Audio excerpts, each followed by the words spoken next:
días a todas y a todos. En nombre del Centro de Estudios e Investigación Enzo Faleto de la Facultad de Humanidades de la Universidad de Santiago de Chile, junto a la Escuela de Psicología y al Centro de Estudios Migratorios de nuestra Casa de Estudios, es un honor para mí darle la bienvenida a este ciclo de coloquios que en esta ocasión hemos titulado Persistencia Educativa, Migración y Escolarización. Hoy nos encontramos reunidos entonces para compartir conocimientos y experiencias y reflexiones sobre las consideraciones que debe tomar el diseño de políticas educativas cuando busca mejorar los procesos de escolarización del estudiantado migrante en nuestro país y en las escuelas de nuestra patria. Por lo mismo, este coloquio representa una oportunidad para aprender, debatir y expandir nuestra comprensión sobre los factores que estarían influyendo en la persistencia o en la permanencia de nuestros estudiantes y de nuestras estudiantes en la escuela. Quiero agradecer a todas las personas que han colaborado en la organización de este encuentro, así como a nuestros distinguidos y distinguidas invitadas que a través de sus reflexiones académicas y empíricas nos brindarán una oportunidad para profundizar el conocimiento sobre las trayectorias, la persistencia educativa y los procesos de escolarización de niños, niñas y adolescentes que están en este proceso de desvinculación de la educación formal. Espero que este coloquio, junto con ser un espacio de diálogo y enriquecimiento mutuo, se constituya también en un peldaño para fortalecer el vínculo entre la academia universitaria y el profesorado que cotidianamente interactúa en el espacio escolar. Para iniciar el encuentro entonces, dejo con ustedes a la reconocida socióloga e investigadora nacional, la doctora Carolina Stefoni.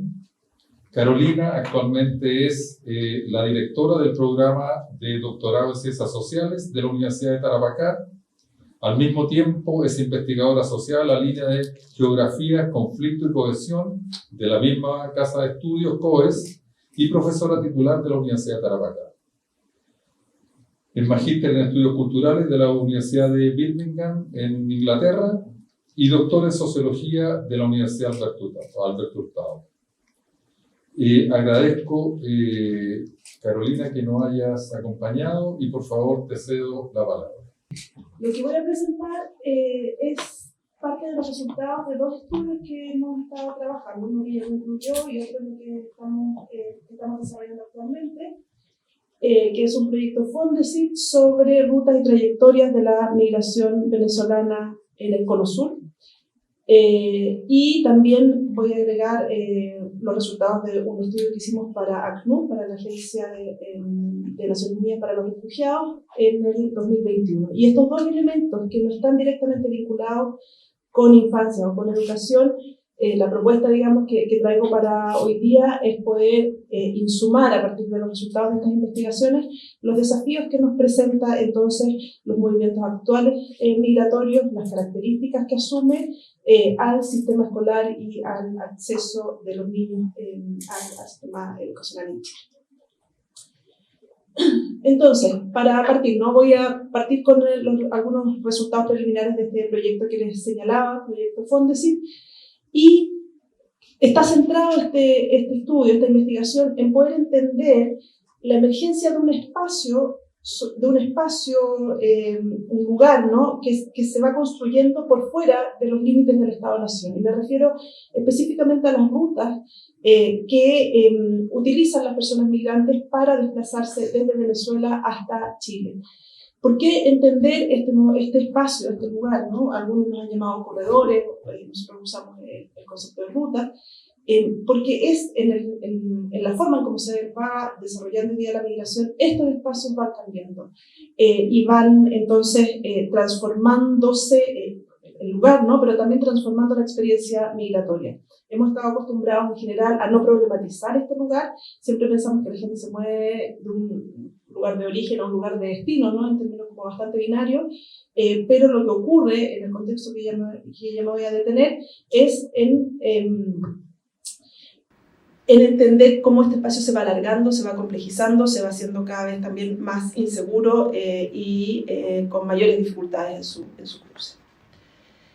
Para este proyecto nosotros hemos estado haciendo trabajo de campo en Iquique, Colchane, en esa zona de frontera, también en Lima y en Buenos Aires. Son 3 lugares, pues nos interesa poder identificar, comparar y comprender, ¿no?, el espacio de los venezolanos que llegan a estos distintos lugares. En total hemos hecho 159 entrevistas en profundidad, entrevistando a personas migrantes, también actores claves y con registros etnográficos del trabajo de campo. Cada una de las entrevistas que hemos hecho a las personas migrantes tiene un análisis, digamos, del propio texto de investigación, pero también fuimos diagramando las rutas en Google Earth y entonces pudimos ir trazando y definiendo cuáles van siendo esos caminos que van recorriendo. Y para el estudio del ACNUR, que tuvo, de la Agencia de Naciones Unidas para los Refugiados, que tuvo como objetivo poder identificar las necesidades de las personas que cruzan la frontera, ¿no?, de Colchane, desde Bolivia hacia Chile. Esto se realizó en el 2021, como señalaba. Encuestamos a 190 adultos, la mayoría de ellos venezolanos, pero también incluimos un cuestionario y una aproximación, digamos, que aplicamos a niños, y encuestamos a 54 niños y niñas o adolescentes, ¿no?, en Iquique y Colchane. Y quisimos identificar ahí entonces cuáles son las condiciones en las que se encontraban y cuáles eran algunos de los temas que ellos presentaban.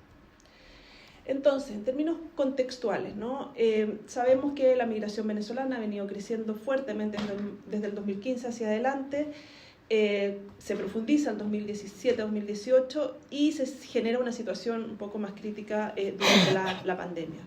Los informes de la OIM hablan de más de 7 millones de personas que han salido de este país, y lo interesante es que esta población se encuentra principalmente en los países de América Latina. Por lo tanto, América Latina se vuelve la principal región donde se concentra esta población. Chile no es el principal lugar de destino, por supuesto que no lo es Colombia, es Perú, con un número mucho mayor de personas, ¿no?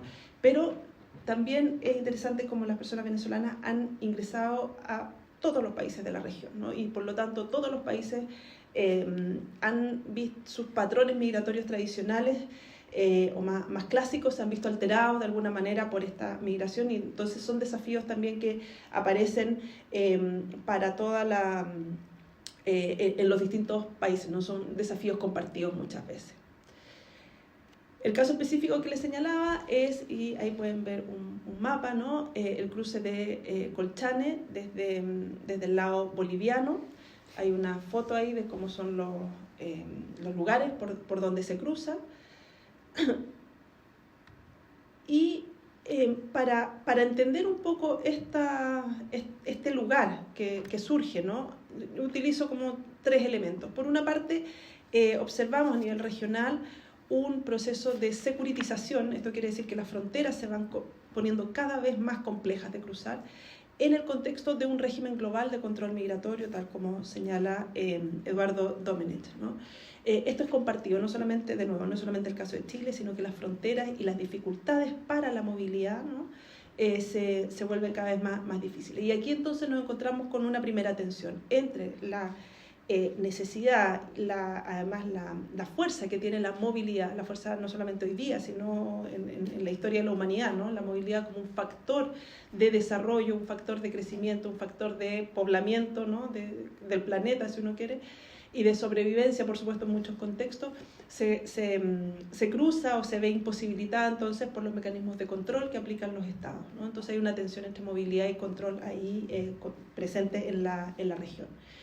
Y el segundo elemento es esta idea de ruta, ¿no?, de espacio como un espacio de exclusión, de una exclusión que se construye a través precisamente de estos cierres de frontera y que va generando, por lo tanto, un sujeto que empieza a ser construido de una manera distinta, ¿no? Hemos estado acostumbrados en América Latina, hablábamos en el caso de Chile, por ejemplo, ¿no?, durante todos los 90, de migración, ¿no?, movimientos migratorios. Sin embargo, todos estos mecanismos, estas políticas de securitización, de cierre, la transformación de estas rutas, ¿no?, y estos caminos que se vuelven cada vez más complejos como lugares de exclusión, van también transformando a los sujetos, ¿no? Entonces el migrante deja de ser percibido, entendido como un migrante, y va siendo transformado en una persona irregular, ¿no? Con la categoría de ilegal, ¿no? La ilegalidad de esta movilidad. Esta movilidad que debiera ser natural, debiera ser algo, y que ha sido históricamente en la región, algo que es parte de nuestra región, ¿no? La gente se ha movido históricamente de un lugar a otro, se transforma en un movimiento ilegal, ¿no? Un movimiento que los estados rechazan. Y el sujeto que se mueve en estas condiciones, por lo tanto, se vuelve un sujeto que es en sí mismo, digamos, una sospecha, ¿no? Y está entre la sospecha y la vulnerabilidad, ¿no? Entonces es alguien que no se quiere porque es sospechoso de ser un delincuente, sospechoso de traer, que sé yo, de ser traficante de drogas, en fin. Y si no es esa connotación negativa, entonces como un sujeto extremadamente vulnerable, precario, ¿no? Que son las categorías en general que se asocian a las personas, a mujeres, a niños, ¿no? Los hombres quedan en este lugar de la sospecha y las mujeres y niños en este lado de la vulnerabilidad, en el mejor de los casos. No me voy a detener en el análisis de las políticas migratorias en Chile, por eso nos llevaría mucho tiempo, pero sí quiero enfatizar, porque además sabemos, ¿no? cómo se ha venido desarrollando en el último tiempo, pero sí que quiero enfatizar la discusión o problematizar un poco la noción de crisis que está a la base de las respuestas que se han venido dando en esta materia, ¿no? La construcción de crisis tiene que ver con entender esta movilidad como algo indeseado por el Estado, ¿no? De ahí conceptos o ideas, ¿no? Como la avalancha de migrantes, ¿no? Que estamos inundados de migración, que traspasaron y desbordaron las fronteras, algo como que hay que contener y de lo cual hay que protegerse. Todos los mecanismos que hemos venido observando desde el 2018 hacia adelante han profundizado esta idea de crisis, de desborde, de que es necesario contener porque nos supera como nación, como país. Frente a esa idea de crisis migratoria, entonces la respuesta que se da, ¿no? Es la militarización, es la construcción entonces de estas fronteras. Sin embargo, lo que tenemos que preguntarnos, y por eso la problematización, es qué es lo que está en crisis. ¿Es la frontera, el desborde y el Estado-nación chileno? ¿Son las personas que están buscando un lugar donde desarrollar sus vidas, sus proyectos de vida junto con sus familias, ¿no?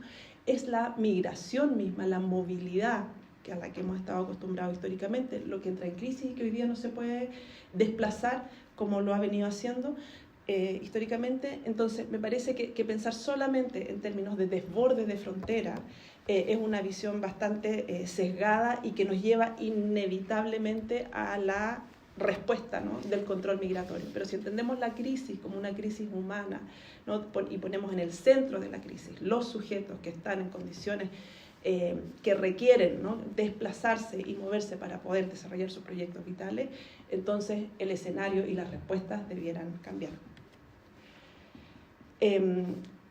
El resultado de esta militarización y la forma de abordar, ¿no? Que hemos tenido frente a la crisis, lo que ha generado un incremento de personas por pasos no habilitados.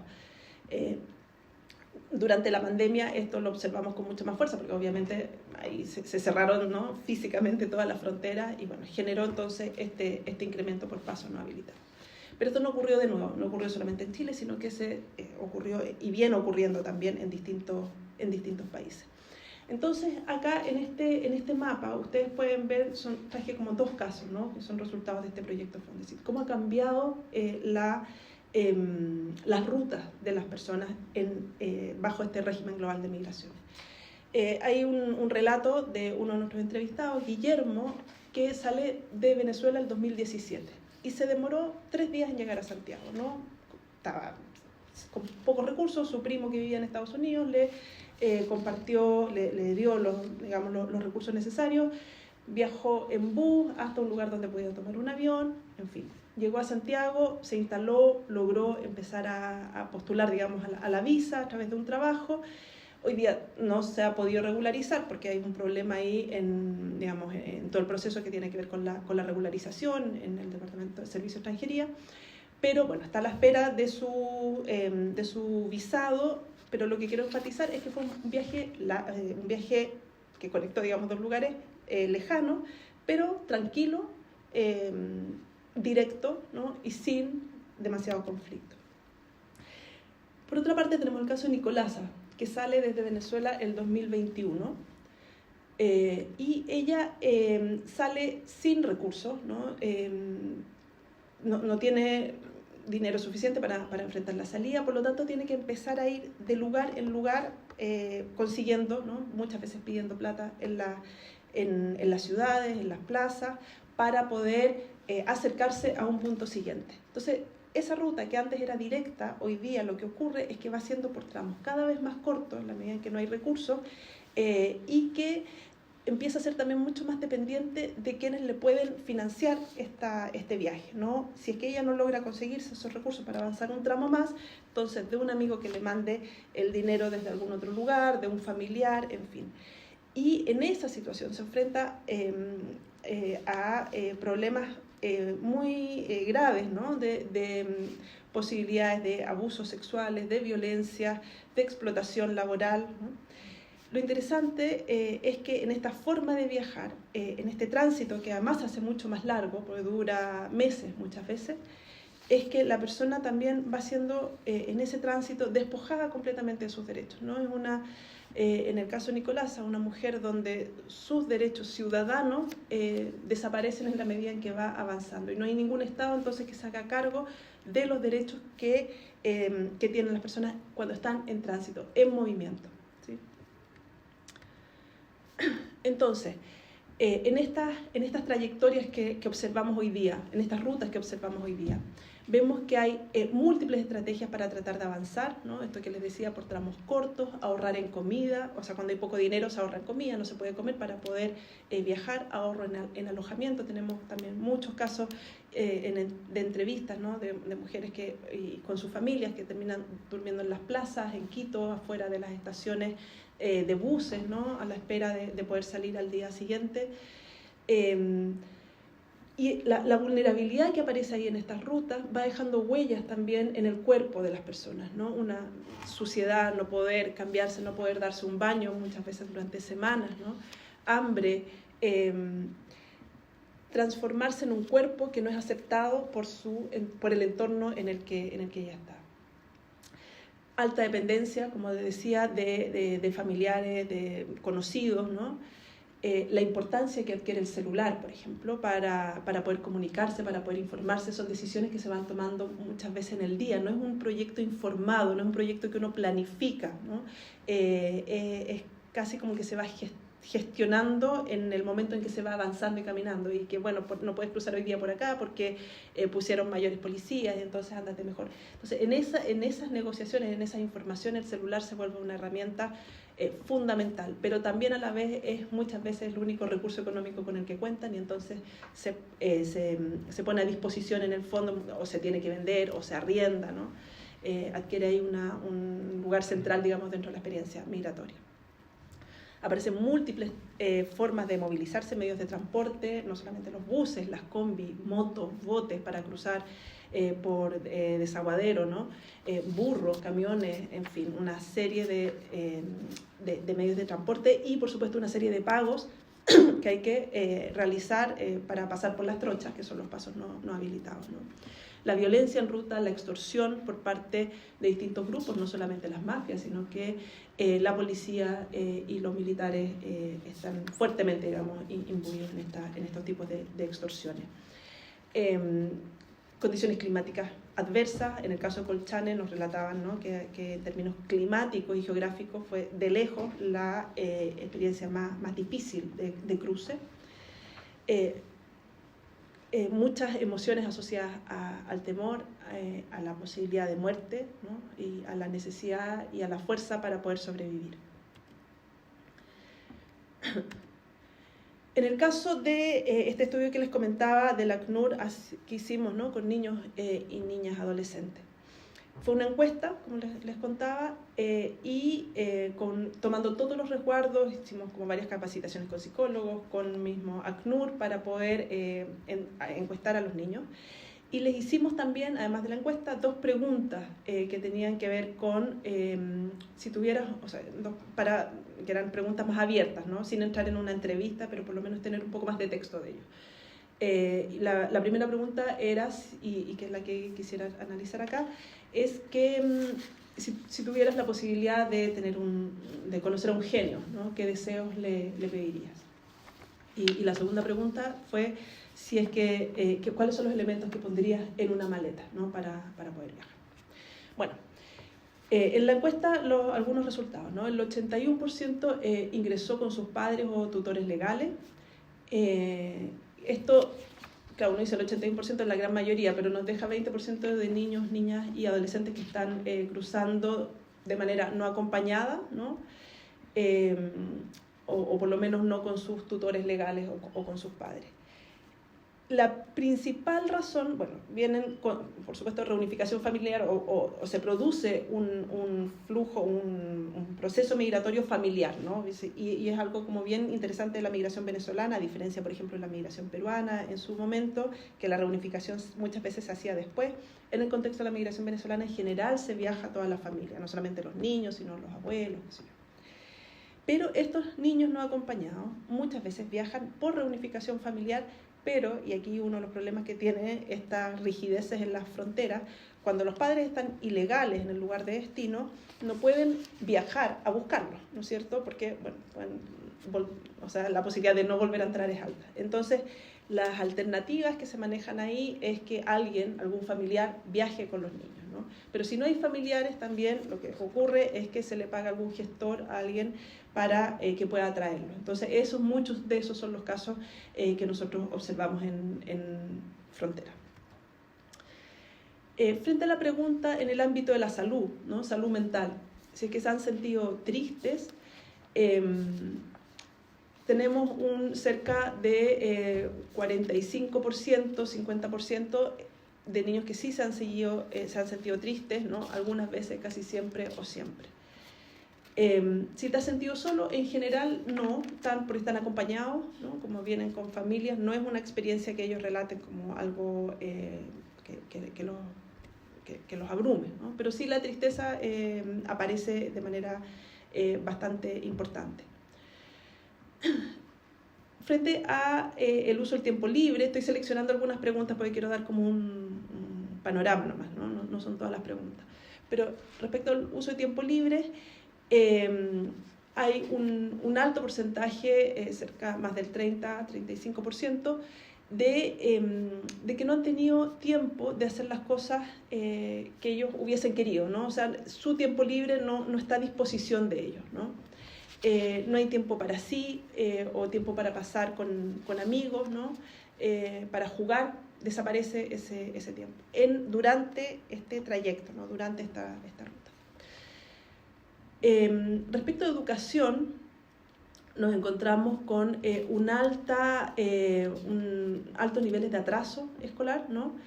Respecto del sistema venezolano. Lo que hicimos fue compararlo con el sistema venezolano, porque obviamente todavía no estaban incorporados en el sistema chileno. Y ahí el 65% tiene al menos un año de atraso, ¿no? Respecto de la edad cronológica que tienen con el sistema escolar, en el sistema escolar venezolano. Y esto se agrava en edades más avanzadas, ¿no? Mientras mayores son los niños, más atraso tienen.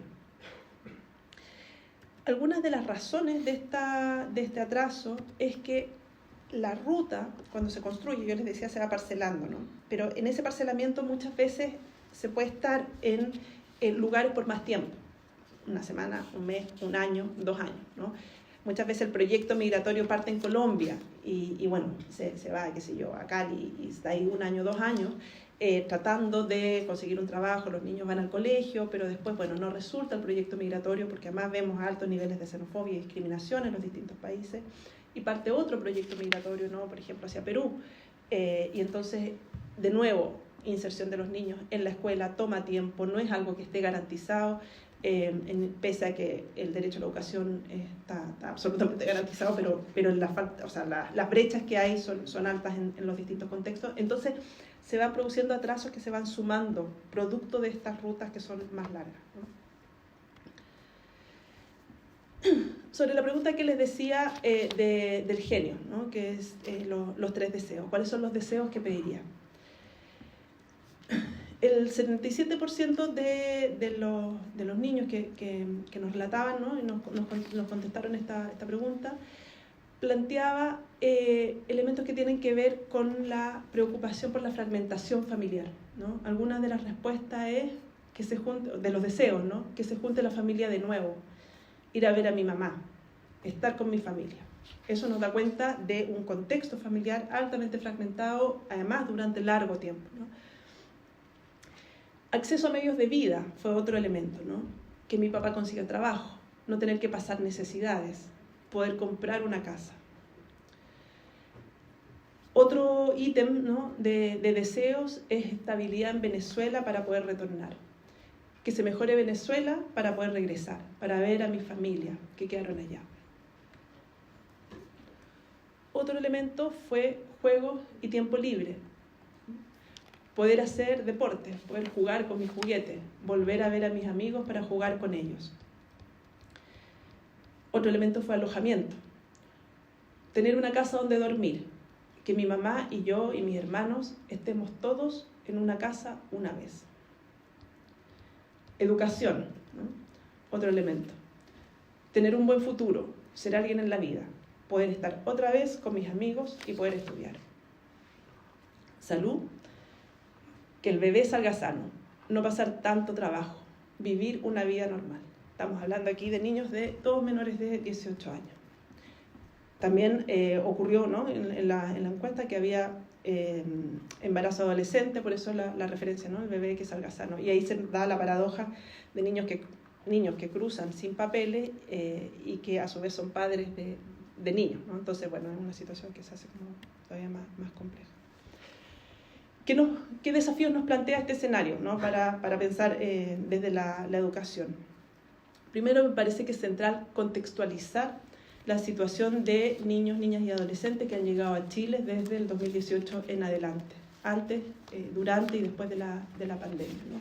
Poder entender que este proceso es distinto a lo que conocemos o sabíamos sobre los procesos migratorios anteriores, como ha sido el caso de la migración peruana, ¿no?, la migración ecuatoriana, en fin, todos los flujos y grupos migratorios que hemos tenido.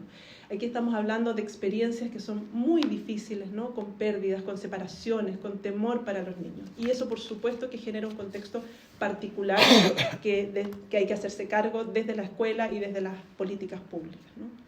Otro elemento es la desescolarización. Y ahí tenemos, digamos, bueno, cómo se garantiza el acceso, pero cómo se hace una nivelación para atrás, que además en el contexto de pandemia se profundizó todavía más.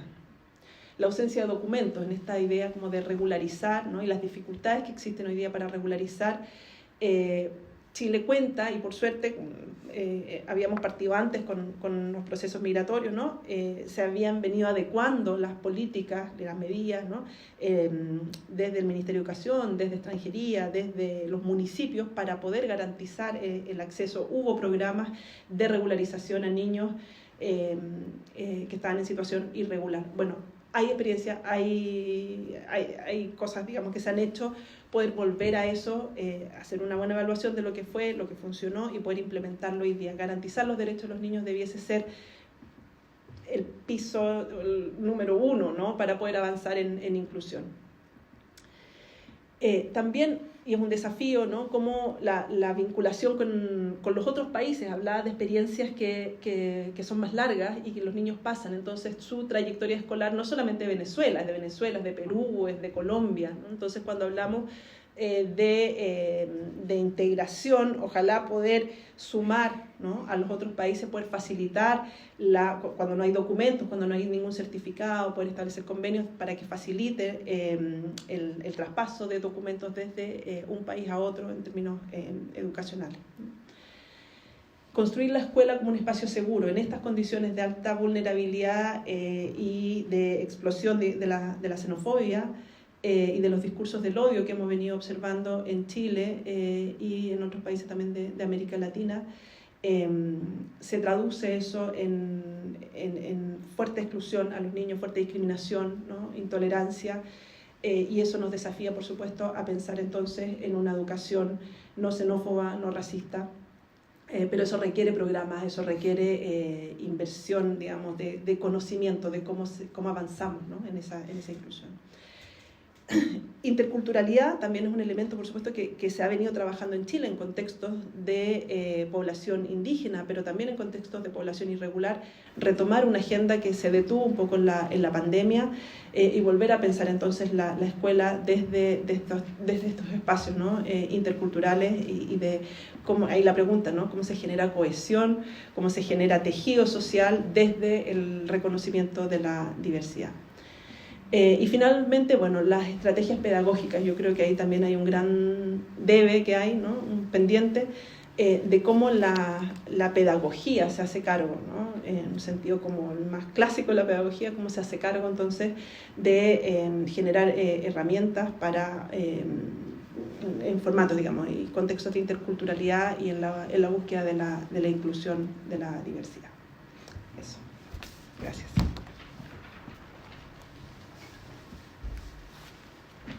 Muchas gracias, Carolina. Para continuar, dejo con ustedes, y antes de abrir un espacio de preguntas, al igualmente reconocido actor social y dirigente gremial, el profesor Mario Aguilar. Mario es profesor de Educación Física y magíster en Educación de la Universidad de Chile. Y hasta enero del año, si no me equivoco, del año 2021, fue el presidente nacional del Colegio de Profesoras y Profesores de Chile. Es columnista de diferentes medios de comunicación y un inquieto militante de la pedagogía, autor de varias publicaciones, y destaca un libro titulado Pedagogía de la Intencionalidad. Dejamos entonces con ustedes a Mario Aguilar. Mario, por favor, el micrófono es tuyo. Muchas gracias, Dante. Saludos a los presentes, saludos a la gente que esté escuchando, que va a haber una grabación de esto, si es que habrá gente que lo seguirá escuchando en el tiempo. Bueno, es difícil hablar después de Carolina con su brillante y muy completo panorama de la migración, pero me facilita muchas cosas porque creo que ha hecho una caracterización a partir del estudio y de esta población hoy día tan puesta en el foco como es la población migrante en Chile, tan vilipendiada, tan estigmatizada, y que, como voy a tratar de mostrar, en educación eso tiene expresiones bien concretas también y que nos genera enormes desafíos todavía muy pendientes. Si bien es cierto, en el sistema escolar se ha asumido el fenómeno de la migración, se ha debido asumir el fenómeno de la migración porque simplemente irrumpió. Evidentemente eso se ha hecho con muchas carencias, con muchas limitaciones, con mucho desconocimiento, diría incluso, y lo voy a tratar de caracterizar en el tiempo de exposición. Primero, decir que la matrícula migrante ha aumentado en Chile en un 616% entre el 2014 y el 2019. Ese es el volumen de la irrupción que en los colegios de Chile generó el tema de la migración. Y eso en un contexto, además, de una educación chilena ya sometida a muchísimas tensiones. Pensemos los años en que mencioné, pues 2014-2019, años en los que ya se venía de muchísimas tensiones en el sistema escolar, en el sistema educacional en general. Partamos más hacia atrás y hablemos del 2006, lo que se llamó la Revolución Pingüina. Hablemos del movimiento estudiantil universitario años 2011-2012, hablemos de los movimientos docentes que fueron muy fuertes entre los años 2014 al 2019, hablemos de la educación puesta en el centro durante el estallido social como tema, todas las encuestas o estudios que se hicieron durante el estallido social o previo o poco después, siempre ponían a la educación entre los 3 o 4 temas centrales de las demandas. Entonces, en el contexto de una educación en crisis, de una educación que con nosotros como gremio docente ya diagnosticábamos como,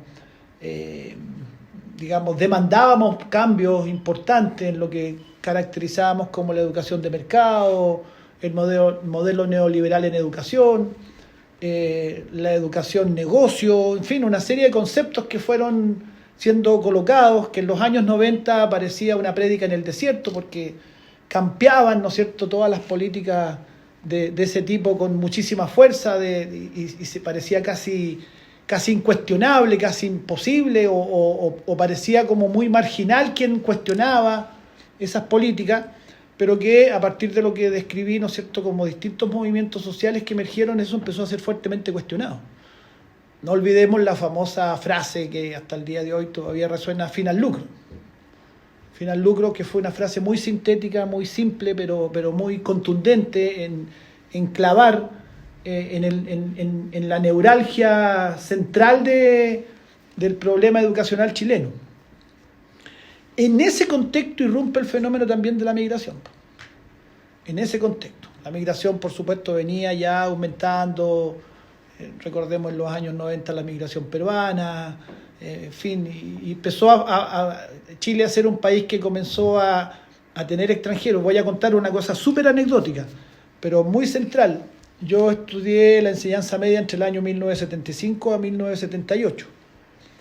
Y en mi liceo, el Liceo de Hombres número 14 de la comuna de La Cisterna, liceo con número, había un estudiante panameño. Y era el foco de atracción de los recreos, porque todo el mundo quería acercarse, mirarlo, cómo era, porque era de origen afrodescendiente. Entonces todos lo mirábamos con curiosidad. Todos querían ser amigos de él, porque era el único distinto en términos raciales, el único estudiante de un colegio que tenía, me acuerdo que teníamos primero medio, yo estaba en el primero E, pero había hasta primero O. Así que no sé la cifra exacta de matrícula, pero 45 alumnos por cada curso, era un colegio con harta matrícula. Y había un solo estudiante racialmente diferente. Y extranjero, era el único extranjero en rigor del colegio. Realidad, por supuesto, diametralmente distinta. Ese es el cambio que empezó a haber en Chile y en el mundo probablemente. Fenómeno migratorio, por cierto, no un fenómeno solo chileno. Entonces, lo que quiero decir es que surge un nuevo tema, para muchos un problema, yo lo voy a poner en comillas, el concepto de problema que surge con la migración, pero surge en el contexto de muchos otros problemas. Entonces, un sistema educacional ya tensionado, ya con niveles de conflicto, emerge este problema. Y en una sociedad con fuertes sellos de desigualdad que ya hemos visto y está, creo yo, bastante estudiado, cómo esa desigualdad se expresa en la educación, o al revés incluso, nosotros hemos caracterizado muchas veces que el formato, la concepción de la educación chilena que está en su configuración como sistema educacional es un factor generador de desigualdad. En sí mismo es un factor generador de desigualdad. La educación chilena, a diferencia de lo que siempre se le pide a la educación, que es que sea un factor de movilidad social, que sea un factor de corrección de la desigualdad, en Chile hay serias dudas que opere en ese sentido, sino más bien opera en un sentido distinto. O sea, el colegio desde donde egresas o el colegio en el que estudiaste es muy determinante respecto de tu futuro económico, social, cultural, etc. Y entonces en los últimos 10 años se incorpora como factor este tema de la migración. Decir que en el año 2010 el 1,8% de la población era migrante y en el año 2022 el 8% de la población chilena es migrante. Son cifras certeras, ¿no? Qué bueno. Imagínense, digo una cifra que no es y tengo aquí a la experta. El 1,8% al 8% en solo 12 años. Y al año 2021, y probablemente la cifra 2022-2023 no debe ser muy distinta, el 5,3% total de la matrícula era migrante en el país, pero esa no está distribuida homogéneamente en el país. Sabemos que hay lugares y regiones y zonas, incluso dentro de la región metropolitana tampoco es homogénea. La región metropolitana tiene un 8% de población migrante, pero es absolutamente heterogénea esa distribución. Independencia tiene un 30% de población migrante en su matrícula escolar, un 30%. y hay comunas, las 3 comunas clásicas ya que votan de cierta forma. En esas 3 comunas la cifra es cercana a 0, muy marginalmente sobre el 0. El 8% en región metropolitana, el 10,1% en Arica, el 13,6% en Tarapacá, el 13% en Antofagasta. Esas son las cifras. Y hemos visto, seguramente usted no fue tan noticioso, pero ha tenido cierta difusión, el tema de lugares donde hay mayor demanda de matrícula que oferta ofrecida. Ese fenómeno que no se producía hacía muchísimo tiempo en Chile, porque lo que venía ocurriendo era lo contrario, disminuía la población escolar y había más oferta que demanda de matrícula, y hay un número importante de colegios públicos que fueron cerrando, o colegios o lugares donde la matrícula bajó en 10 años muy significativamente, del orden del 50%, por ejemplo, comunas que tenían 10.000 estudiantes y 10 años después tenían 6.000 estudiantes, 5.000 estudiantes, 7.000 estudiantes, una contracción de la matrícula, pero ese fenómeno empezó en los últimos 10 años en algunas comunas a revertirse. Hay comunas hoy día en la región metropolitana como Lampa, por ejemplo, que tiene la oferta no cubre las demandas, y hay niños, niñas que quedan sin matrícula. O sea, digamos, el sistema tiene la obligación de solucionar el problema de matrícula de los estudiantes, pero a abril en Lampa todavía había estudiantes sin matrícula.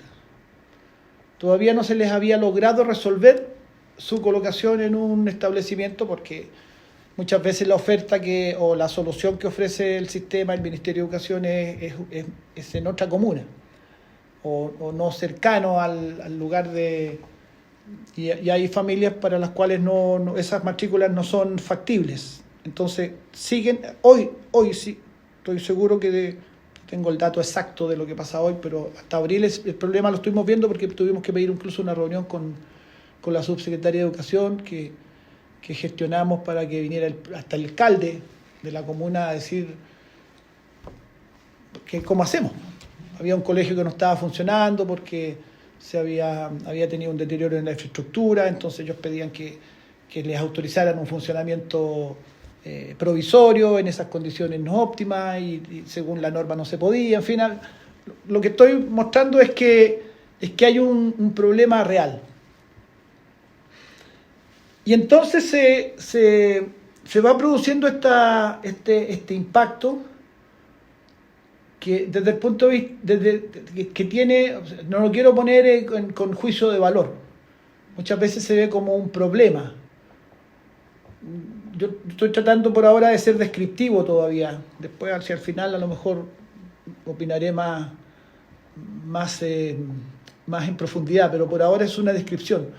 Pero por ejemplo, efectivamente, en muchos lugares donde la matrícula pública venía en franco descenso, la matrícula pública no solo detuvo su descenso, sino que comenzó a tener aumento de matrícula a propósito de la población migrante. Porque la población migrante hasta ahora su tendencia es fundamentalmente a ocupar la matrícula pública, ¿ya? Entonces hay efectivamente comunas donde, y con todo el impacto que tiene la pérdida de matrícula, uno de los que a nosotros nos preocupa, por cierto, es el laboral, porque va habiendo mucha más presión por despedir docentes. Se empieza a hablar de los excedentes de docentes, es un tema con el que estamos permanentemente lidiando. Según nosotros no hay excedentes de docentes, porque si en una comuna, comillas, según el análisis económico sobran docentes, nosotros decimos, bueno, pero si usted tiene cursos de 45 estudiantes por sala y eso genera una serie de dificultades pedagógicas y de calidad educativa importante, podríamos aprovechar este comillas excedente y generar, por ejemplo, cursos con menores estudiantes por sala. Podríamos generar muchos más programas de talleres, muchas más actividades más atractivas para los estudiantes, en fin. No discutimos ese concepto, pero es un problema con el que nosotros convivimos. Todos los años vienen olas de despido, vienen nuestras movilizaciones, la presión al alcalde, la manifestación frente a su oficina, etcétera. Bueno, ese fenómeno, a partir de este aumento en la migración, se atenuó un poco. Se atenuó, porque aumentó la matrícula. Pero en el último tiempo se ha ido viendo un fenómeno también, todavía no tan fuerte, pero que en la medida que esta población migrante también se va asentando y va incorporándose y va consiguiendo un trabajo estable, no es la que describía el estudio fundamentalmente, pero por supuesto hay un número importante de la población migrante que sí se inserta laboralmente, se instalan, consiguen su casa, etcétera. Empieza a producirse el fenómeno también de demanda por matrícula en el sistema particular subvencionado.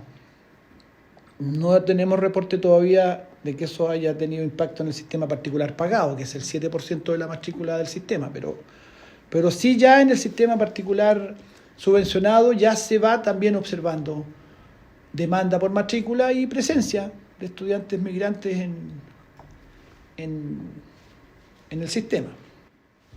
¿Cuánto llevo de tiempo? ¿Voy bien? Sí, voy bien todavía. Porque si no me paran, puedo estar hablando hasta la hora de 11, así que por favor ustedes me alertan.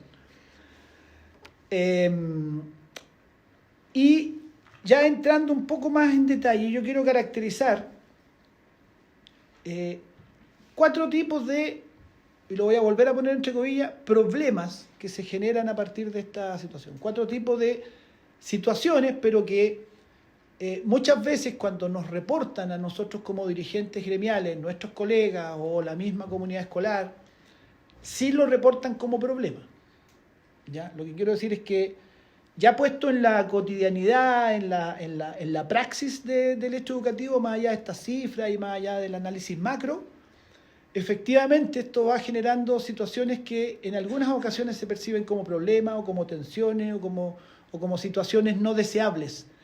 Es decir, esta suerte de sesgo que tiene su cierta connotación discriminatoria, esta identificación del extranjero, el migrante como un problema, también permea el sistema escolar.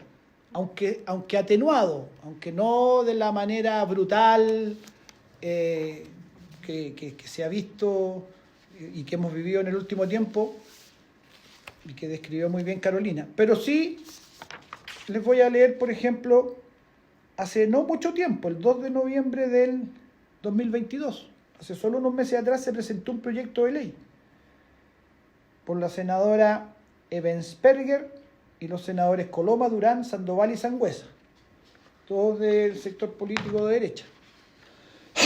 Y proponen agregar un artículo 16 en la ley 21.325 con lo siguiente texto: clarificar el concepto de igualdad de condiciones. En nuestro sistema escolar establece, ¿no es cierto?, el derecho a la igualdad de condiciones para acceder al derecho a la educación. Entonces ellos proponen clarificar el concepto de igualdad de condiciones en cuanto a que no puede significar un mejor trato para extranjeros respecto a chilenos en la misma situación. En ese sentido, si hay servicios, jardines infantiles, consultas médicas, que se encuentran colapsados por exceso de demanda, habiendo solicitantes chilenos, no podrá preferirse a los extranjeros. Ese proyecto de ley se propuso, ingresó a la discusión. Y se refiere al problema de que, y este problema se da muy fuertemente en la matrícula de la educación inicial, la de los jardines infantiles. Los jardines infantiles gratuitos, por decirlo así, los del sistema público, tienen alta demanda y en general tienen más demanda que cupos. Y muchos de ellos, sobre todo los de dependencia municipal, por ejemplo, tienen un sistema de selección de la asignación del cupo en base al informe socioeconómico, la ficha social. Entonces, se empezó a dar la situación de que al postular con el informe y la ficha social, un colegio que podía tener, y esto concentrado en ciertas zonas, no es una realidad país, pero en ciertas zonas, un colegio que podía tener 100 cupos, 70 se lo asignaban a familias migrantes y 30 eran para chilenos. Y los chilenos quedaban fuera en su mayoría, y por eso se presenta este proyecto de ley. Este proyecto de ley es brutalmente atentatorio contra el derecho a la igualdad de condiciones para el acceso a la educación, pero la verdad es que este proyecto de ley es popular. Duele decirlo, pero es popular. Por eso se presenta además, porque estos señores y esa dama que lo presentaron calculan que les va a dar votos. Calculan que va a tener, va a ser aplaudido este proyecto. Seguramente incluso se los demandaron. Fue el mismo electorado se los pidió. Entonces, hay un tema con la problemática administrativa y financiera. ¿Ya? El derecho a la educación no puede discriminar por la nacionalidad del niño o niña. Está, ¿no es cierto?, convenios internacionales y hasta diría yo el sentido ético básico de una persona medianamente con principios ni siquiera tan extraordinariamente desarrollados en su concepto ético, sino que básicos. Dice que no puede ser que un niño, por su color de piel, por su raza, por su nacionalidad, vaya a tener menor derecho al acceso a la educación. Pero ahí hay un tema. Y la población chilena resiente que haya cupo, y eso se repite en los consultorios, no es mi tema, pero se repite mucho en los consultorios también. ¿Ya? O sea, operaron o llamaron para la cirugía al extranjero y no me llamaron a mí o no llamaron a mi mamá. Y eso se ve como un problema y origina una serie de situaciones de discriminación. Hay una problemática administrativa financiera que tiene que ver con los cupos, con las matrículas, y tiene que ver con el financiamiento. Porque los colegios públicos, también los particulares subvencionados, pero se da más en los públicos, reciben esta matrícula de estudiantes de familias cuya situación legal no está regularizada. Y los tienen que recibir. Y está bien que los reciban. Por supuesto, abogamos y propiciamos que los reciban a todos, pero no les pagan la subvención. Porque esos estudiantes no tienen RUT. Y como no tienen RUT, el sistema no los reconoce para efectos del pago de la subvención. Y la subvención, el financiamiento de la educación en Chile es el pago por subvención por matrícula y por asistencia media. Por lo tanto, hay muchos colegios en Chile que tienen un 20% de estudiantes migrantes, por ejemplo, y de ese 20%, o no, hay colegios que tienen más, hay colegios donde hay 70% de estudiantes migrantes en el colegio. En la comuna es 30%, pero en ciertos colegios específicos es mayor el número de migrantes, hay menos alumnos chilenos. Pero de esos, si el colegio tiene una matrícula de 500 estudiantes y tiene 300 estudiantes extranjeros, 100 no dan subvención al colegio. El colegio los atiende, el colegio, ¿no es cierto?, le entrega todo el servicio educacional, pero no recibe el financiamiento por la atención de esos estudiantes. En un sistema de financiamiento que nosotros no compartimos, un sistema totalmente de mercado, ¿no es cierto?, de la subvención por asistencia media, el voucher, ¿ya?, que es el subsidio a la demanda. Pero incluso en ese sistema que nosotros cuestionamos, ahí hay una cuestión muy injusta, porque el colegio sí atiende a esos estudiantes. Chile está entregando lo que tienen que entregarle, pero no recibe el financiamiento correspondiente. Ahí hay problemas de ese tipo. Tenemos la problemática curricular. Nosotros tenemos un currículum que no da cuenta en sus contenidos del fenómeno migrante efectivamente. Estoy hablando de lo formal. Bueno, en el relato histórico de la Guerra del Pacífico, cuando teníamos la migración peruana como la que más prevalecía en Chile, era un tema. Hay un relato histórico que está en los contenidos de las clases de historia que respecto a la Guerra del Pacífico tiene una mirada, que es la mirada oficial chilena. Y esa mirada es bastante distinta de la mirada oficial peruana, en muchos aspectos. Y habían en la sala de clases estudiantes y familias peruanas. Y así siguiendo. Hay un tema con el currículum. Y hay un tema con el tercer tipo de tema, comillas problemático. Yo no estoy diciendo que sea problemático, digo que se presenta muchas veces como un problema, que es el tema de la convivencia escolar. El tema de la convivencia escolar, que está dificultada gravemente en nuestro sistema escolar hoy día, y las causales, a mi entender, son muy profundas. No son como, a mi entender, superficialmente se ha empezado a analizar por los medios de comunicación, por algunos parlamentarios, por algunas autoridades, atribuible únicamente al tema de la pandemia. O sea, aquí el análisis ha sido muy simplista. Como los estudiantes tuvieron 1 año y medio sin ir a clase, al volver tuvieron serios problemas de adaptación y entonces la convivencia escolar hoy día está muy afectada. Y es un factor, en un cierto porcentaje, obviamente, el hecho de los colegios cerrados y ¿no es cierto?, toda esa dura problemática que significó el tiempo de pandemia. Pero los problemas de convivencia escolar venían de muchísimo antes y ya venían muy, muy alterados. Por lo tanto, es simplista atribuirlo únicamente a eso. Y este problema de convivencia escolar, hay lugares donde se reportan un problema que no se da en los cursos pequeños. En los cursos pequeños en general no hay problema de convivencia con el extranjero, al contrario, los niños son los niños. Los niños comparten, juegan en jardín infantil, en prekinder, en kinder, en primero, segundo, tercero, cuarto básico. En general no se mira el color de piel, no es un problema el acento. Pero en la enseñanza media sí está habiendo lugares donde las riñas o los conflictos o las agresiones entre estudiantes sí se han dado digamos, con una connotación de tipo xenófoba, o hay grupos organizados, hay muchos temas de pandillas en los colegios hoy día. Ese tema está muy fuerte, y pandillas que se enfrentan. Muchas entre chilenos, por supuesto, pero también está dándose este fenómeno de pandillas que tienen un sesgo,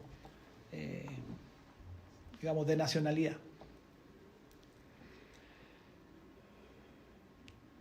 Y el tercer tipo de problema, o cuarto, perdón, es que deriva de este tema de la convivencia escolar o de la convivencia cotidiana escolar, es cómo los docentes abordan la temática del fenómeno de la migración.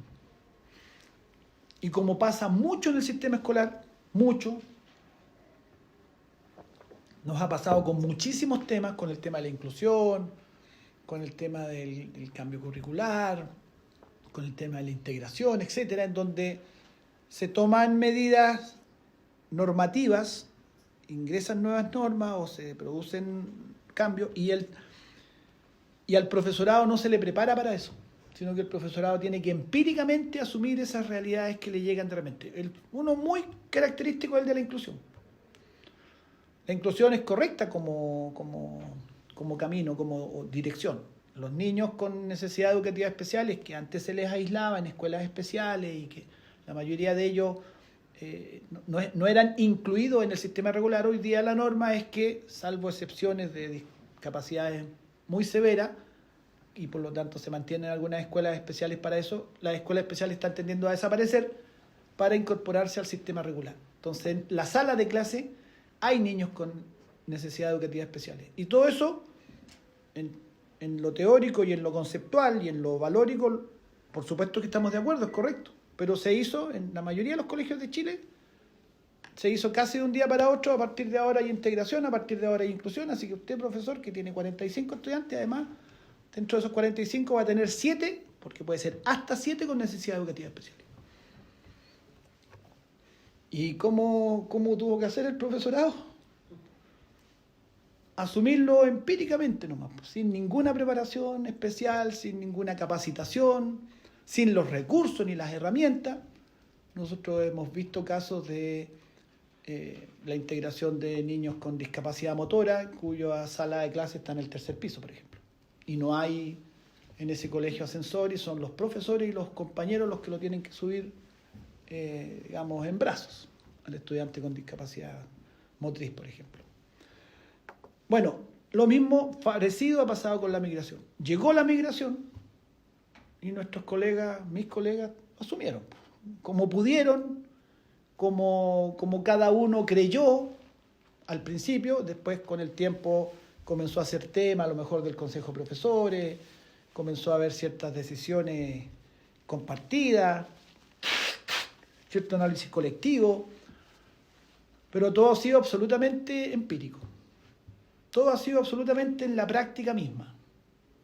Tengo 40 estudiantes y 25 son extranjeros y de distintos países, 15 son chilenos y aquí me las arreglo. Y en general se la han arreglado más o menos bien, mis colegas. Hay experiencias maravillosas y muy hermosas de integración en colegios, ahí mismo en Independencia, en Santiago Centro. Pero también hay otras no tan bonitas porque cada profe ha dicho lo que he podido. Creo que ya tendré que ir cerrando, ¿no? Y ahí ya empieza a haber como ciertas clasificaciones, hay algunos estudios, hay algunos teóricos, tipos de docentes que en esta autoformación respecto al punto que se va generando. Por ejemplo, hay una clasificación binaria que los pone en multiculturales versus igualitaristas. Multicultural es el profe que toma una actitud multicultural frente a esta diversidad que tiene en su sala de clase. Entonces, la ve como un valor, la ve como una riqueza, la trata de incorporar y acepta esa diversidad y por lo tanto la diferencia. Pero hay otros que tienen una concepción igualitarista.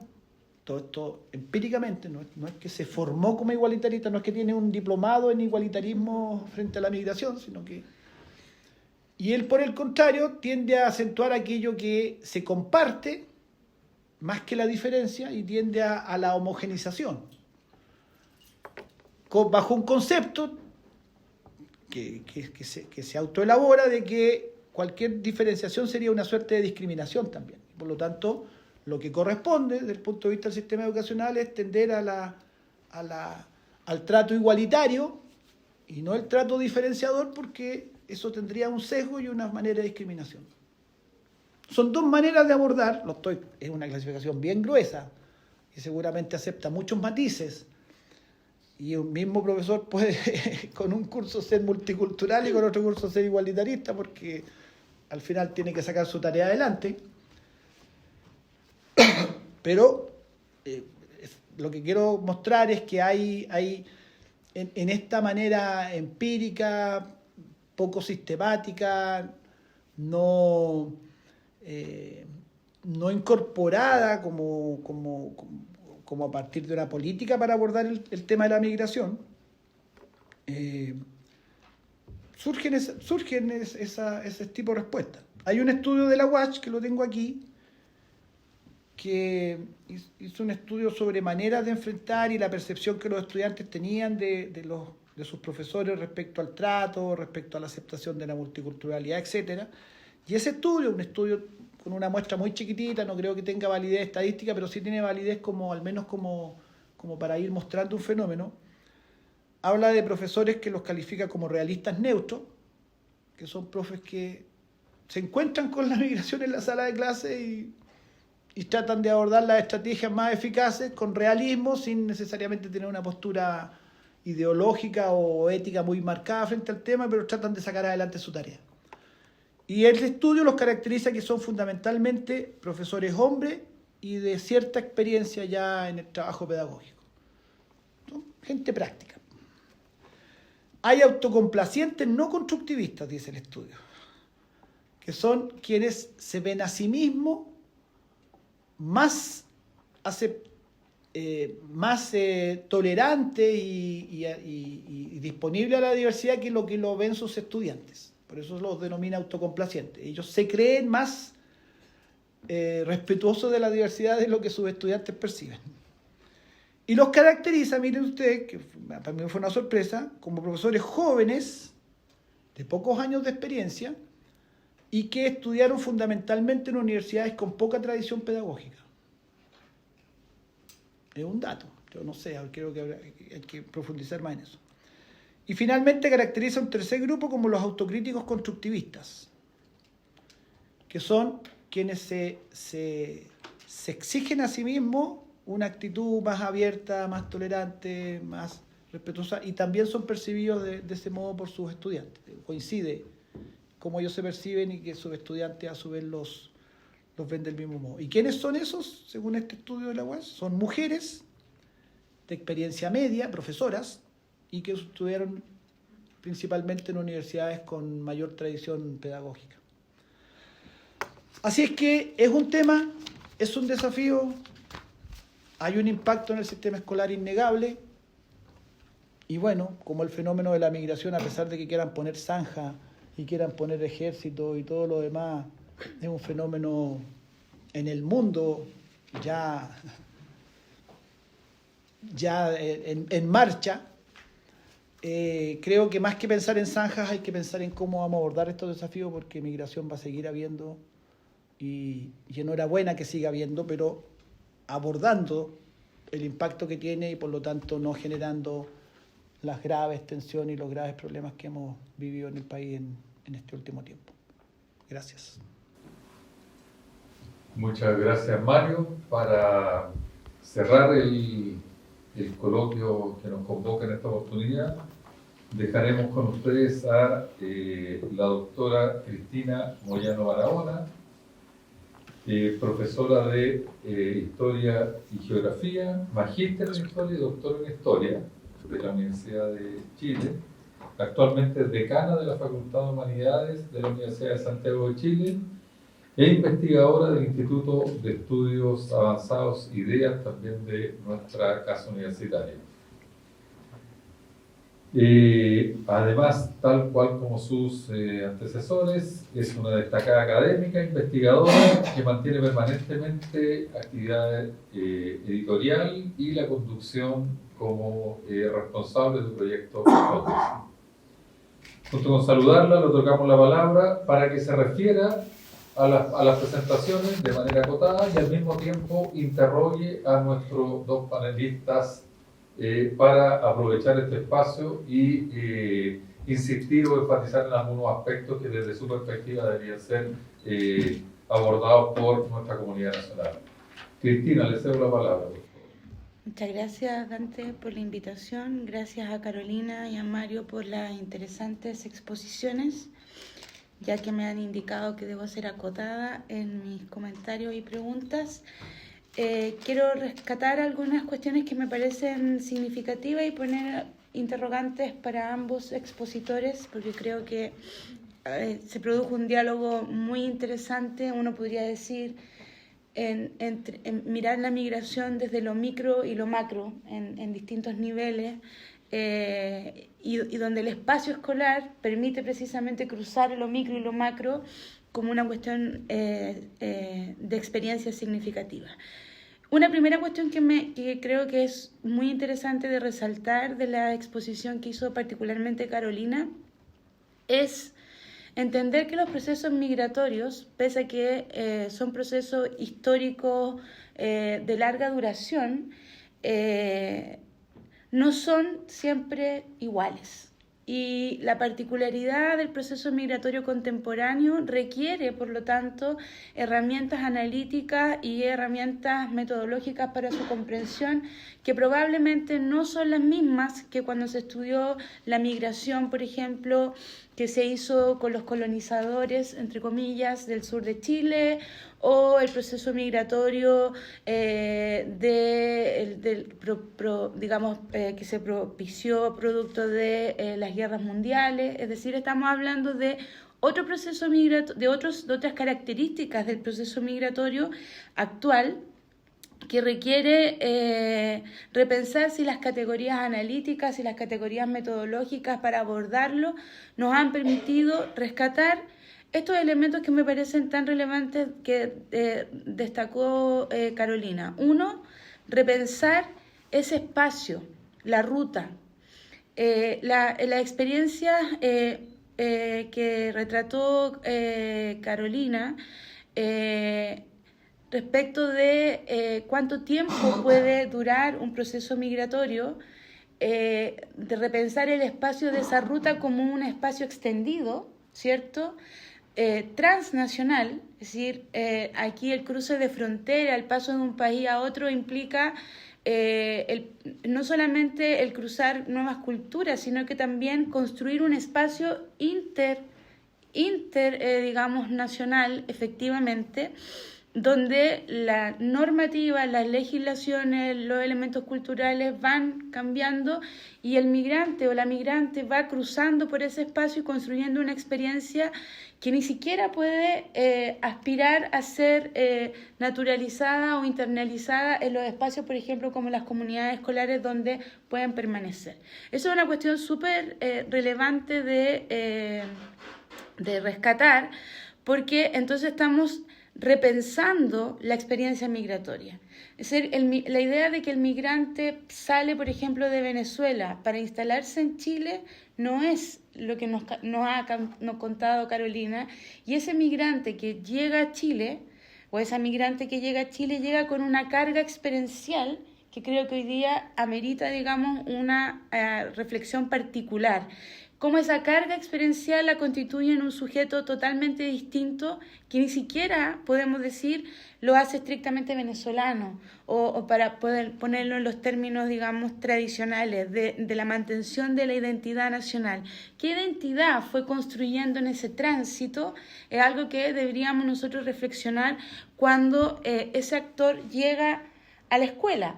Porque yo vivo frente a un colegio público en el barrio Yungay, que tiene mucha población migrante, y lo que yo veo, por ejemplo, cuando se conmemoran algunas actividades, es que la gran, digamos, como reconocimiento de la migración es, y a propósito de lo que planteaba Mario, de cómo esto tiene que ver mucho con la praxis de los profesores, es que los niños porten distintas banderas. Entonces el ejercicio es, yo doy cuenta de la multiculturalidad porque tenemos distintas banderas en un acto escolar. Lo veo desde la terraza de mi departamento. Yo vivo frente al Colegio Cervantes. Y uno se pregunta si esos niños que están allí, al portar una bandera, son portadores de identidades nacionales o son portadores de esta trayectoria experiencial, de esta ruta que los reconfigura como sujetos que ya tampoco se pueden reconocer en sus nacionalidades de origen. Eso es una cuestión que creo que es interesante de rescatar en la presentación de Carolina. Lo otro que creo que es interesante de rescatar es la idea de noción de crisis migratoria asociado a la crisis educacional. O sea, aquí hablamos mucho de crisis y la crisis siempre parece una cuestión compleja, negativa, pero las crisis también son momentos de oportunidad, de apertura, de transformaciones, y creo que aquí Mario ha dado 4 elementos que son elementos de crisis o que dan cuenta de la crisis, pero que son también elementos de oportunidad. Una oportunidad para repensar en términos de política pública el modelo, ¿cierto?, de subvención.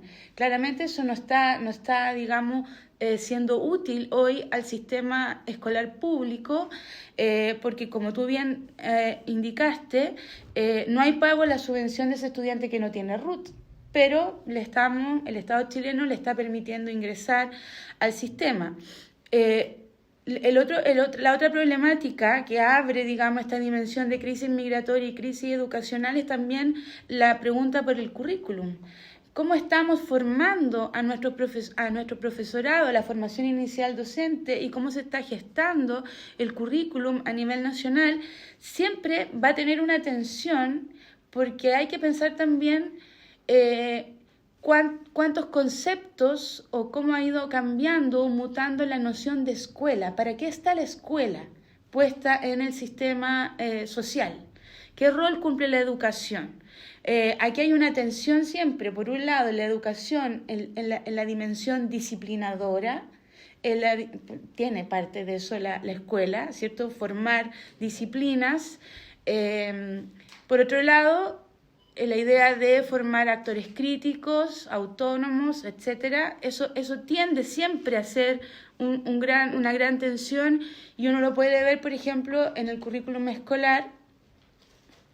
Yo que soy historiadora y que soy profesora de historia, cómo se tensiona formar la ciudadanía crítica con la idea de la construcción de la identidad nacional.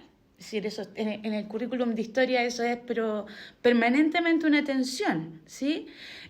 Tú mencionabas el proceso de la Guerra del Pacífico, pero eso estuvo muy asociado al proceso de chilenización, directamente, digamos, y sobre todo, digamos, en la zona norte, que fue un proceso donde la educación jugó un papel fundamental.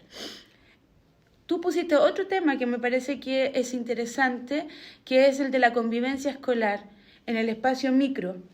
El componente, digamos, de cómo hoy día ya tenemos que pensar la convivencia escolar con unos componentes distintos, porque ya no estamos hablando solo de la violencia, así en términos tradicionales, o como se planteó inicialmente, o el bullying.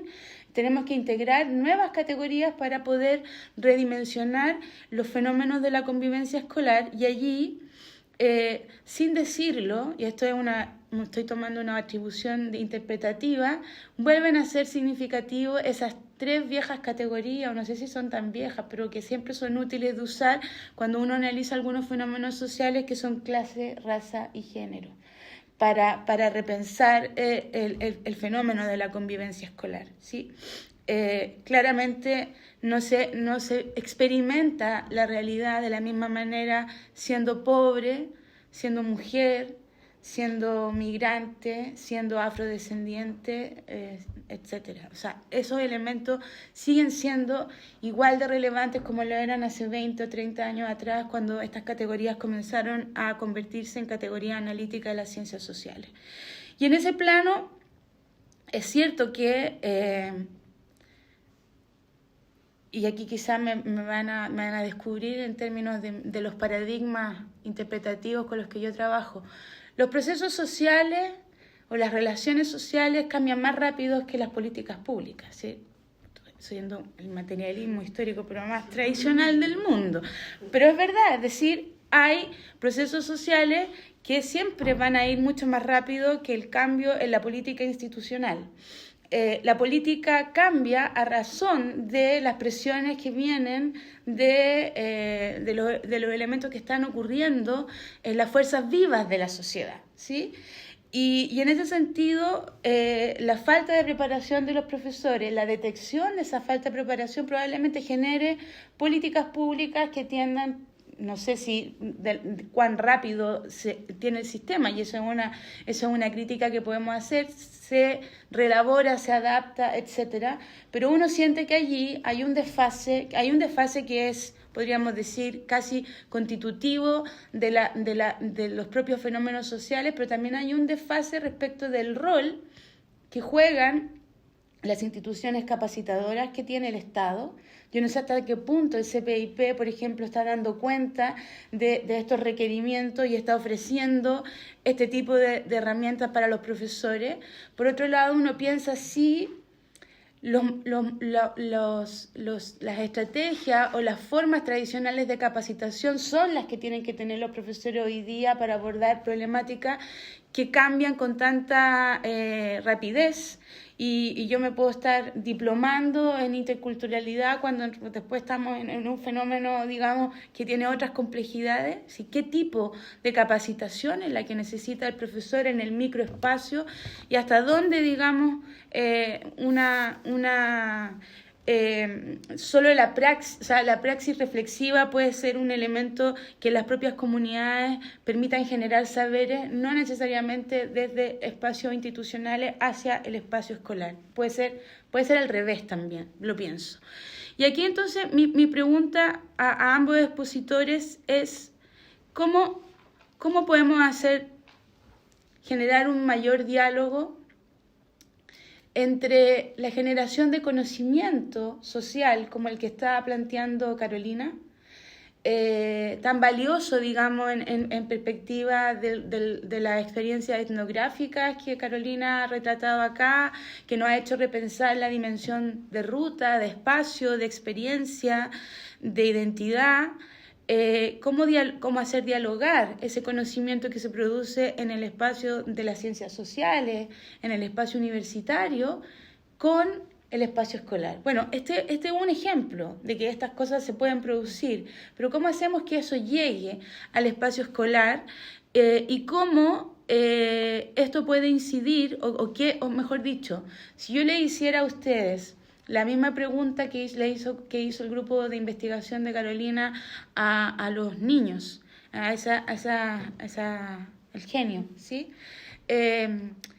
¿Qué buena política pública o qué componentes de buena política pública? Si tuviéramos un genio, que no lo tenemos,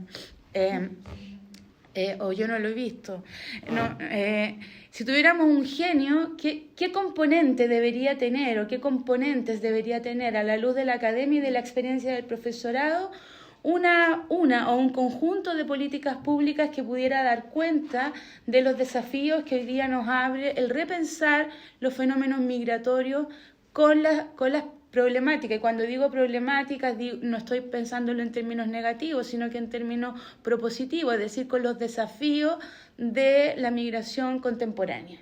Porque no es lo mismo, ya nosotros no estamos viviendo los desafíos de la migración, vuelvo a insistir, que ocupó, por ejemplo, la Araucanía. No hay que entregar tierras, de hecho, hoy día eso es todo un debate, ¿cierto? ¿Qué hacemos con estos migrantes y qué hacemos con una política educativa que pudiera dar cuenta de esas rutas? Una política educativa que a lo mejor tiene que ser interregional. Porque a lo mejor hoy día, dado que esas rutas migrantes o esos proyectos migrantes, como denominó Carolina, son altamente aleatorios, no tienen un lugar final, quizá el sistema escolar nacional nos está quedando corto para poder dar cuenta de esa dimensión que finalmente es la manera en cómo se está produciendo el fenómeno migratorio hoy día a nivel mundial. Y aquí voy a solamente mencionar un viejo texto de Zygmunt Bauman. No es lo mismo ser turista, ¿cierto?, que ser vagabundo. Y eso respecto de las condiciones, ¿cierto?, de la movilidad en un mundo global, claramente un elemento central allí lo juega la educación. Y mi pregunta es, ¿cómo si tuvieran al genio, ¿qué le indicarían al genio que tuviera que incorporar en esa política pública? Y mi segunda pregunta es, ¿cómo dialogamos más las ciencias sociales con la educación para poder generar, y no tiene por qué ser la ciencia social o la universidad diciéndole cosas a la escuela, sino que cómo logramos articular un diálogo respecto de los requerimientos para que el conocimiento social sea verdaderamente significativo? Eso por mi parte. Y para responder al desafío que planteas, que no es menor sin duda, quería retomar algo de lo que señalaba Mario, ¿no? Cuando comentabas esta propuesta de ley, del proyecto de ley de negar la matrícula a niños y favorecer esta idea como de igualdad de condiciones, no sé, bueno, una ley bastante problemática, ¿no? Pero nos plantea un tema que voy a dar una vuelta un poco larga para tratar de llegar a responder lo que señalas. Porque no quisiera como listar un par de políticas porque tampoco me siento así como, no es mi campo tampoco, ¿no? Pero sí creo que puedo aportar con una reflexión que espero llegar allá. Entonces, cuando se cuestiona el derecho, ¿no? Lo decía, el derecho a la salud, el derecho a la educación, señalando que, bueno, a escasos recursos tenemos que privilegiar a los nacionales, ese es como el subtexto, ¿no?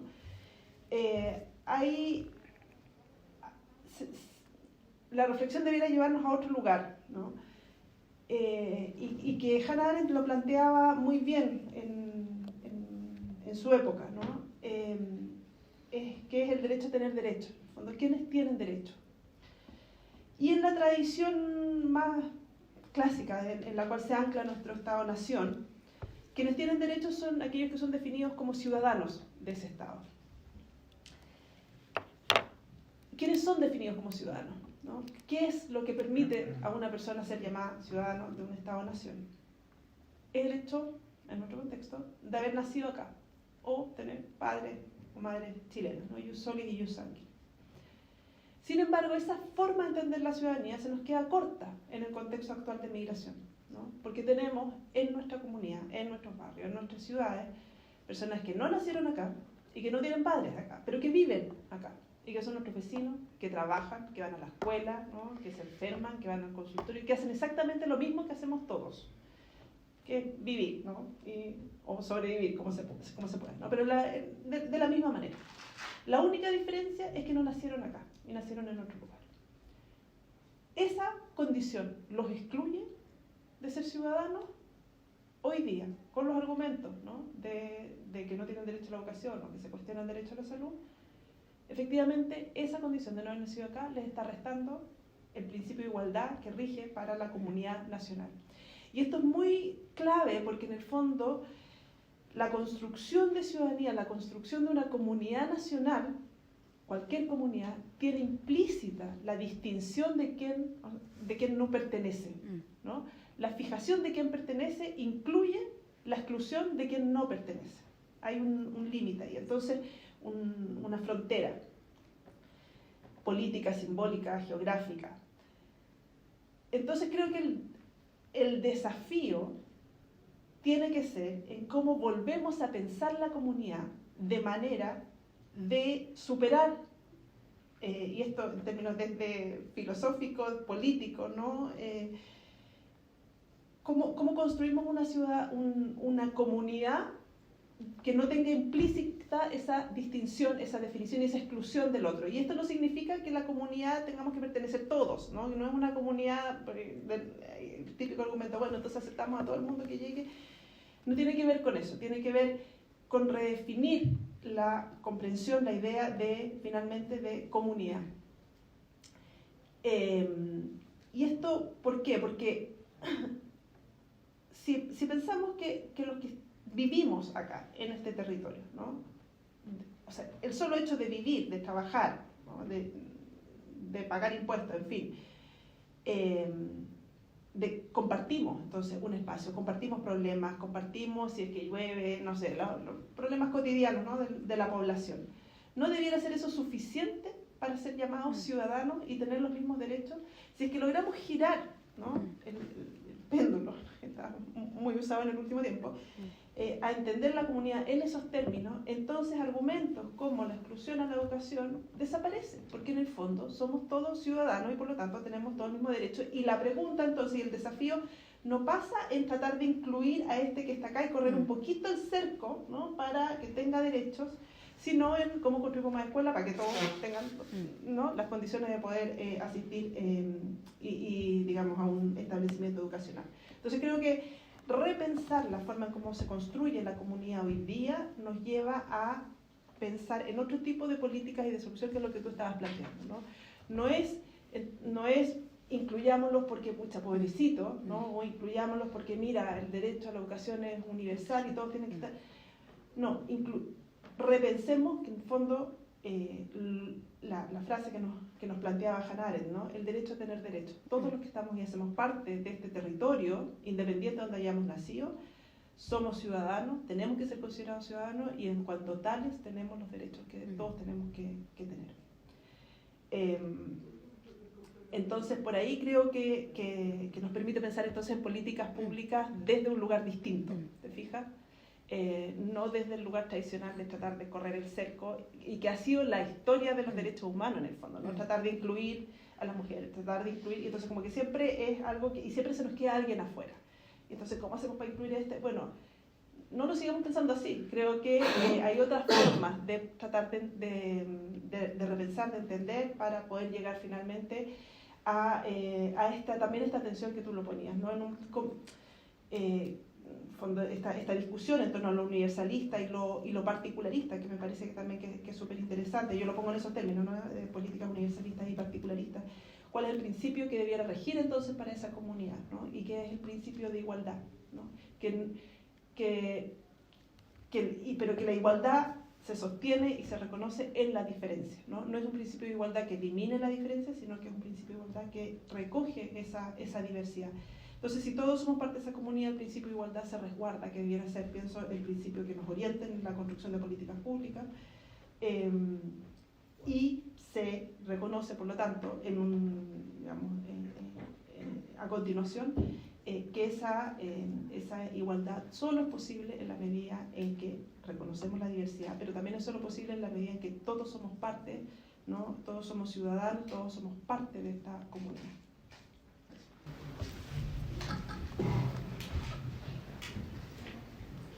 Bueno, también voy a dar una vuelta a la cara. Esa es una chica que no tiene para decir lo que no quiere decir.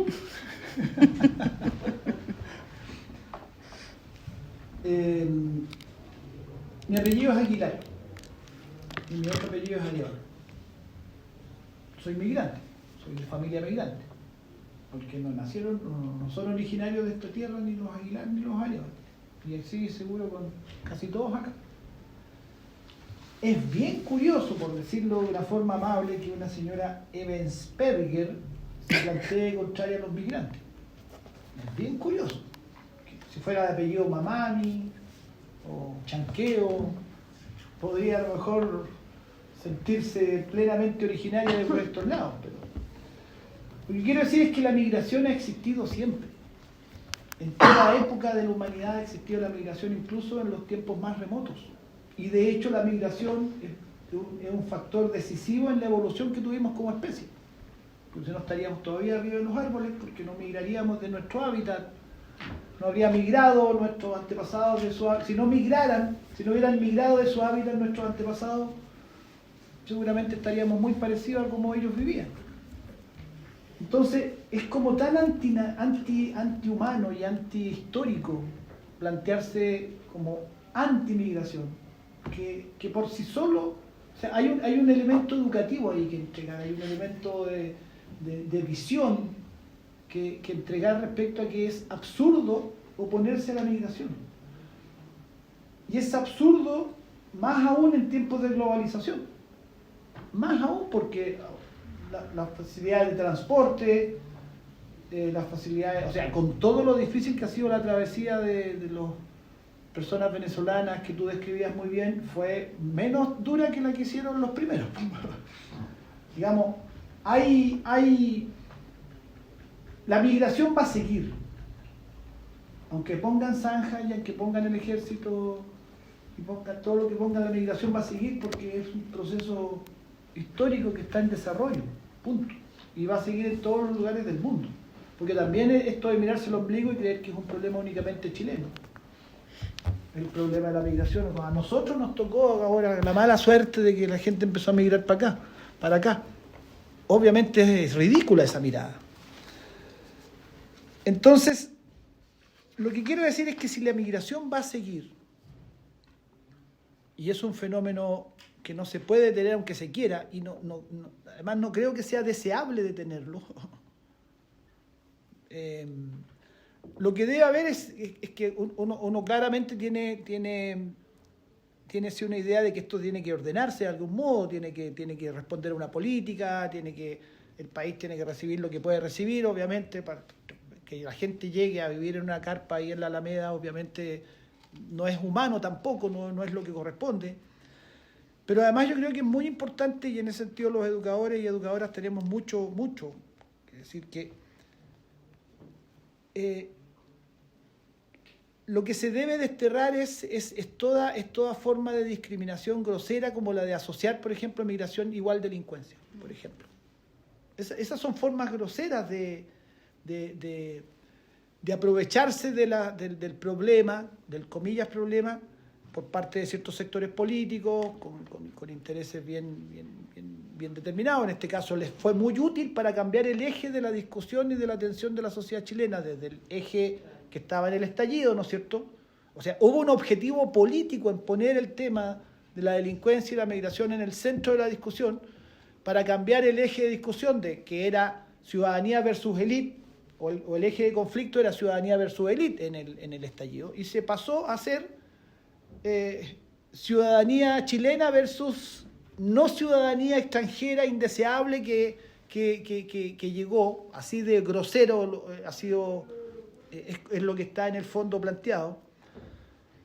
Entonces, si la migración va a seguir, por supuesto, requerirá ajustes normativos, leyes, políticas.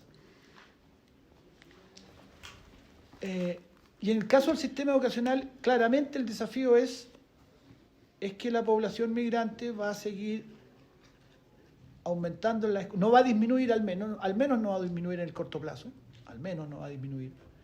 Y por lo tanto la política pública tiene que hacerse cargo de eso, los planes y programas tienen que hacerse cargo, el sistema de financiamiento tiene que hacerse cargo. Estos fenómenos que vistos macro tienen cierta manera de verse, y fue el esfuerzo que hice yo, tienen traducciones en la vida cotidiana muy concretas.